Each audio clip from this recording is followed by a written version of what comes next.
ಯಾವ ದೇವಸ್ಥಾನದ ಒಳಗಡೆಗೆ ಪಾದುಕೆ ಪೂಜೆ ನಡೀತಾ ಇದೆ, ಹೋಮ ಹವನ ನಡೀತಾ ಇದೆ, ಅಲ್ಲಿ ಇಸ್ಲಾಮಿಗೆ ಪ್ರವೇಶ ಇಲ್ಲ. ಇಸ್ಲಾಂ ನೀವು ಒಳಗಡೆ ಕಾಲಿಡೋಗಿಲ್ಲ. ಆದರೂ ನೀವು ಕಬಳಿಸಬೇಕು, ಅತಿಕ್ರಮಣ ಮಾಡಬೇಕು ಅನ್ನುವಂಥ ನಿಮ್ಮ ಕೆಟ್ಟ ಬುದ್ಧಿಗೆ ಇವತ್ತು ಈ ಸೌಹಾರ್ದ ಅಲ್ಲ, ಇದು ಸಂಘರ್ಷ. ಇದು ಈ ಮುಸ್ಲಿಮ ಮಾನಸಿಕತೆ, ಮೂಲ ಮಾನಸಿಕತೆ ಇರೋದೇ ಕಬಳಿಸೋದು, ಆಕ್ರಮಣ ಮಾಡೋದು, ಅತಿಕ್ರಮಣ ಮಾಡಿಕೊಳ್ಳೋದು. ಈ ಕ್ರೌರ್ಯನೇ ಇವತ್ತು ಸಂಘರ್ಷಕ್ಕೆ ಕಾರಣ. ಈಗ ರೈತರನ್ನ, ದೇವಸ್ಥಾನವನ್ನ, ಗರಡಿ ಮನೆಗಳನ್ನ, ಸ್ಲಂ ಬೋರ್ಡ್ಗಳನ್ನ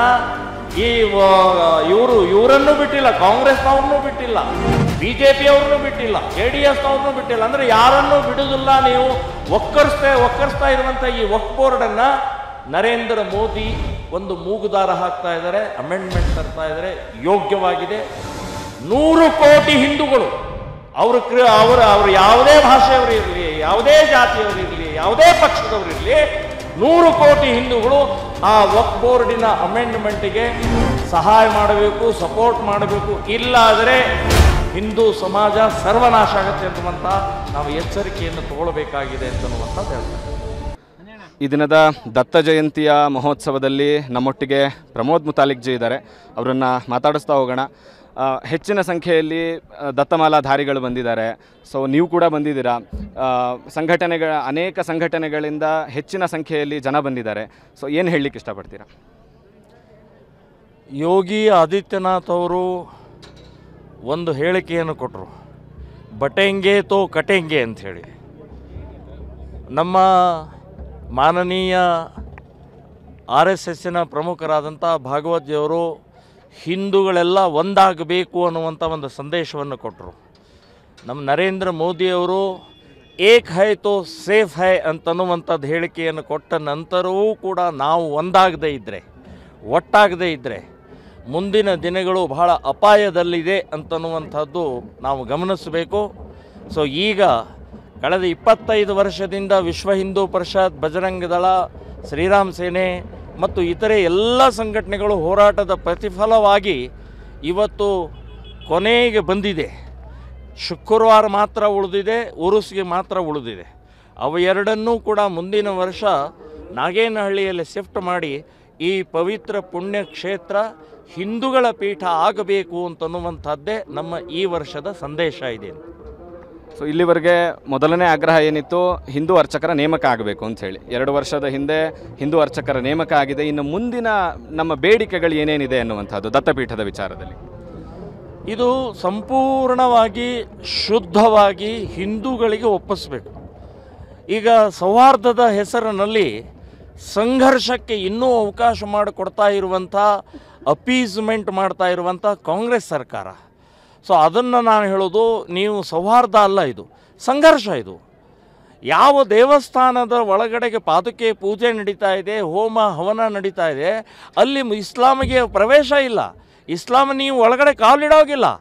ಆದರೂ ನೀವು ಕಬಳಿಸಬೇಕು, ಅತಿಕ್ರಮಣ ಮಾಡಬೇಕು ಅನ್ನುವಂಥ ನಿಮ್ಮ ಕೆಟ್ಟ ಬುದ್ಧಿಗೆ ಇವತ್ತು ಈ ಸೌಹಾರ್ದ ಅಲ್ಲ, ಇದು ಸಂಘರ್ಷ. ಇದು ಸೊ ಸಂಘರ್ಷಕ್ಕೆ ಎಡೆ ಮಾಡಿಕೊಡದೆ ಸರ್ಕಾರ, ಮುಸ್ಲಿಂ ಸಮಾಜ, ನಾಗೇನಹಳ್ಳಿ ಅನ್ನುವಂಥ ಆ ಸ್ಥಳದಲ್ಲಿ ಇರುವಂಥ 2 ಗೋರಿಗಳೇನಿದ್ದಾವೆ, ಅದು ಬಾಬಾ ಬುಡನ್ ದರ್ಗಾ, ಅದು ಅಲ್ಲಿ ಹೋಗಬೇಕು, ಅಲ್ಲಿ ಪೂಜೆ ಮಾಡಿ, ಆವಾಗ ಸೌಹಾರ್ದ ಆಗತ್ತೆ ಅಂತನ್ನುವಂಥದ್ದು ಹೇಳ್ತಾ ಇದ್ದೀವಿ. ಸೊ ಈ ಹಿಂದೆ ಮೈಸೂರಿನ ಮಹಾರಾಜರುಗಳು ಇಲ್ಲಿಗೆ ದಾನವನ್ನು ಕೊಟ್ಟಿರುವಂತಹ 1861 ಎಕರೆ ಜಾಗವನ್ನು ಶಾಖಾದ್ರಿ ಮನೆತನದವರು ಸ್ವಂತಕ್ಕೆ ಅಂತೇಳಿ ಬೆಳೆಸ್ಕೊಂಡಿದ್ದಾರೆ. ಮುಂದುವರೆದು ಆ ಜಾಗವನ್ನು ವಕ್ಫ್ ಅಂಥೇಳಿ 1974 ತೀರ್ಮಾನ ಮಾಡಿದ್ದಾರೆ.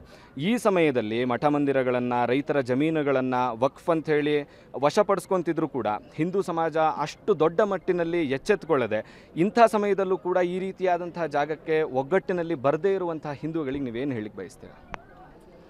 ನೋಡಿ, ಜಯಚಾಮರಾಜ ಒಡೆಯರವರು ಪ್ರತಿ ದತ್ತ ಜಯಂತಿಗೆ ಇಲ್ಲಿ ಬರ್ತಾ ಇದ್ದರು ಅನ್ನುವಂಥದ್ದು ದಾಖಲೆ ಇದೆ. ಅವರು ಉಳ್ಕೊಳ್ತಾ ಇರುವಂಥ ಇವತ್ತಿಗೂ ಬಂಗ್ಲೆ ಇವತ್ತಿಗೂ ಇದೆ.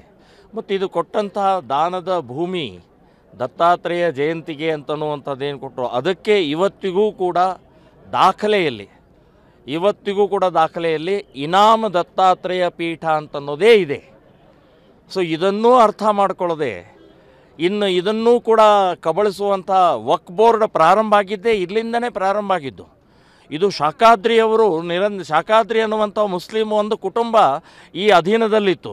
ಯಾವಾಗ ವಕ್ಫ್ ಬೋರ್ಡ್ ಶಾಖಾದ್ರಿ ನಿಮ್ದಲ್ಲ ಇದು ವಕ್ಫ್ ಬೋರ್ಡ್ ಅಂತ ಹೇಳಿದ ಮೇಲೆ ಸಂಘರ್ಷ ಪ್ರಾರಂಭ ಆಯಿತು. ಆಮೇಲೆ ವಿಶ್ವ ಹಿಂದೂ ಪರಿಷತ್ತು, ಬಜರಂಗ ದಳ ನಾವೆಲ್ಲ ಹೋರಾಟವನ್ನು ಮಾಡ್ತಾ ಬಂದೀವಿ. ಈ ಮುಸ್ಲಿಮ ಮಾನಸಿಕತೆ, ಮೂಲ ಮಾನಸಿಕತೆ ಇರೋದೇ ಕಬಳಿಸೋದು, ಆಕ್ರಮಣ ಮಾಡೋದು, ಅತಿಕ್ರಮಣ ಮಾಡಿಕೊಳ್ಳೋದು. ಈ ಕ್ರೌರ್ಯನೇ ಇವತ್ತು ಸಂಘರ್ಷಕ್ಕೆ ಕಾರಣ ಆಗ್ತಾ ಇದೆ. 1400 ವರ್ಷದ ಹಿಂದೆ ಇಸ್ಲಾಂ ಇರಲಿಲ್ಲ, ಇವತ್ತು 57 ದೇಶ ಆಗಿದೆ. ಹೇಗಾಯಿತು? ಯಾರು ದಾನ ಕೊಟ್ಟರು? ಯಾವುದೂ ದಾನ ಏನಿಲ್ಲ. ವಕ್ಫ್ ಬೋರ್ಡ್ ಅಂತ ಹೇಳಿ ಇರುವಂಥ ದಾನದ ಭೂಮಿ ಅಂತ ಅಲ್ಲ. 57 ರಾಷ್ಟ್ರಗಳ ಕಬಳಿಸಿದ್ದೇ ಕ್ರೌರ್ಯತನದಿಂದನೇ, ಯುದ್ಧದಿಂದನೇ.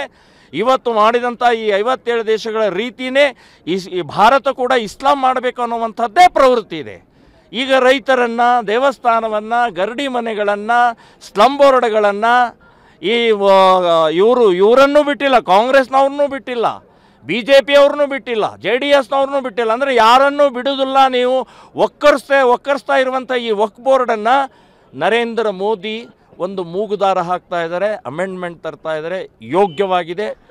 100 ಕೋಟಿ ಹಿಂದೂಗಳು, ಅವರು ಯಾವುದೇ ಭಾಷೆಯವರು ಇರಲಿ, ಯಾವುದೇ ಜಾತಿಯವರು ಇರಲಿ, ಯಾವುದೇ ಪಕ್ಷದವರು ಇರಲಿ, 100 ಕೋಟಿ ಹಿಂದೂಗಳು ಆ ವಕ್ಫ್ ಬೋರ್ಡಿನ ಅಮೆಂಡ್ಮೆಂಟಿಗೆ ಸಹಾಯ ಮಾಡಬೇಕು, ಸಪೋರ್ಟ್ ಮಾಡಬೇಕು. ಇಲ್ಲಾದರೆ ಹಿಂದೂ ಸಮಾಜ ಸರ್ವನಾಶ ಆಗುತ್ತೆ ಅಂತವಂತ ನಾವು ಎಚ್ಚರಿಕೆಯನ್ನು ತಗೊಳ್ಬೇಕಾಗಿದೆ ಅಂತನ್ನುವಂಥದ್ದು ಹೇಳ್ತಾ ಇದ್ದೀನಿ. ದತ್ತಪೀಠದ ಹೋರಾಟ ಯಾವ ಸ್ಥಿತಿಯಲ್ಲಿ ನಡೀತಾ ಇದೆ, ಮುಂದುವರೆದು ಹೇಗೆ ಅದರ ಹೋರಾಟಗಳನ್ನು ರೂಪುಗೊಳ್ತಾ ಇದ್ದಾವೆ, ಅದಕ್ಕೆ ಬಜರಂಗ ದಳ, ವಿಶ್ವ ಹಿಂದೂ ಪರಿಷತ್ ಯಾವ ರೀತಿಯಾದಂತಹ ಯೋಜನೆಗಳನ್ನು ಮಾಡಿಕೊಂಡಿದೆ ಅಂತ ಹೇಳಿ? 98ರಲ್ಲಿ ನಾನು ಬಜರಂಗ ದಳದ ರಾಜ್ಯದ ಸಂಚಾಲಕನಾಗಿದ್ದೆ. ಅವತ್ತಿನಿಂದ ಪ್ರಾರಂಭ ಆದಂಥದ್ದು 25 ವರ್ಷ ಆಯಿತು.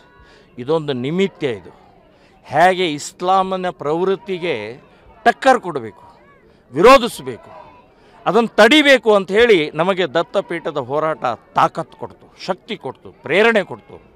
ಸೊ ಈ ಹೋರಾಟದ ಪರಿಣಾಮದಿಂದನೇ ಕರ್ನಾಟಕದ ಸಾವಿರಾರು ಯುವಕರು ಎಲ್ಲಿ ಬೇಕಾದಲ್ಲಿ ಚರ್ಚು, ಎಲ್ಲಿ ಬೇಕಾದಲ್ಲಿ ಮಸೀದಿ, ಎಲ್ಲಿ ಬೇಕಾದಲ್ಲಿ ಗೋರಿ, ಎಲ್ಲಿ ಬೇಕಾದಲ್ಲಿ ಕಬರಸ್ಥಾನ ಮಾಡುವಂಥದ್ದನ್ನು ತಡೆದಿದ್ದೇ ಈ ದತ್ತಾತ್ರೇಯ ಪೀಠದ ಹೋರಾಟದ ಪರಿಣಾಮದಿಂದ ಅಂತನ್ನುವಂಥದ್ದು ಹೇಳ್ತೀನಿ. ಇಲ್ಲಿಂದನೇ ಪ್ರಾರಂಭ ಆಯಿತು ಇವತ್ತು ಇಸ್ಲಾಮಿನ ಅತಿಕ್ರಮಣ ತಡೆಯುವಂಥ ಪ್ರಕ್ರಿಯೆ.